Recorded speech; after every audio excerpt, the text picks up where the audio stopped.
தமிழகத்திலிருந்து கேரளாவுக்கு ஆம்னி பேருந்துகளை இயக்கப் போவதில்லை என ஆம்னி பேருந்து சங்கத்தினர் முடிவு செய்திருப்பதாக தகவல் வெளியாகியுள்ளது. தமிழகத்திலிருந்து கேரளா நோக்கி சென்ற ஆம்னி பேருந்துகள் வாளையாறு எல்லையிலே நிறுத்தி வைக்கப்பட்டதால் பரபரப்பு ஏற்பட்டது. தமிழகத்திலிருந்து கேரளா சென்ற 30க்கும் மேற்பட்ட ஆம்னி பேருந்துகளை சிறைப்பிடித்து 70 லட்சம் ரூபாய் அபராதம் விதிக்கப்பட்டதாக கூறப்படுகிறது.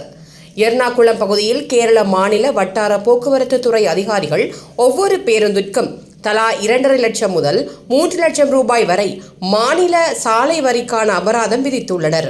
இதையடுத்து கேரள போக்குவரத்து துறையால் லட்சக்கணக்கில் அபராதம் விதிக்கப்படுவதை கண்டித்து போராட்டம் நடத்தப்பட்டது. ஐயப்ப பக்தர்கள் சீசன் துவங்க உள்ள நிலையில் தமிழ்நாடு கேரளா இடையே ஆம்னி பேருந்துகள் இயக்கப்படாது என்ற அறிவிப்பால் பக்தர்கள் கலக்கமடைந்துள்ளனர். தமிழக கேரள அதிகாரிகள் பேசி பொது போக்குவரத்து பிரச்சினைக்கு முடிவெடுக்க ஆம்னி பேருந்து சங்கத்தினர் கோரிக்கை விடுத்துள்ளனர்.